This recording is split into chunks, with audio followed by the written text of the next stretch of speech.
Right, guys, so what is one thing I don't like about this generation? One thing I don't like about this generation is, everyone's so sensitive and people are so cautious as to not hurt somebody else's feelings. And that has to stop, really. Sometimes it's not a case of getting out of your way to hurt someone's feelings, but a case of just letting them know the truth. Like when I first started YouTube in 2017 on the Malloy Runner channel, I got very few views. I was getting like 3 or 4 views per video, and no one ever told me why. The reason I was getting so little views was because I had a low IQ.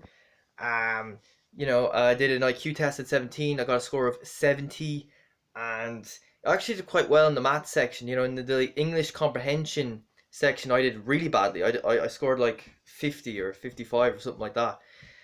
And so yeah, that's what held me back. And somebody should have said, Mark, the reason you're not getting the subscriber base you want is because you're not you have a low IQ. You need to work on that IQ, okay?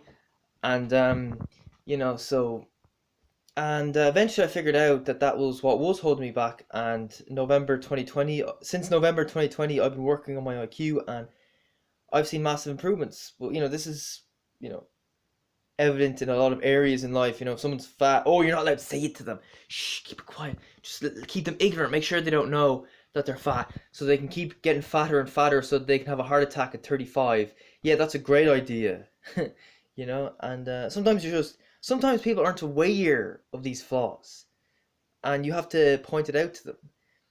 You know what I mean? Like, I always knew I wasn't the smartest. I knew my IQ was below average. I didn't think it was that far below average. It was only when I started working at McDonald's in Carrickmines that I realized how slow I actually was, because I found that work, very difficult, head wrecking, really bad headaches after every shift. Um, so yeah, I feel like society needs to change. Why is it the way it is? I just don't understand it.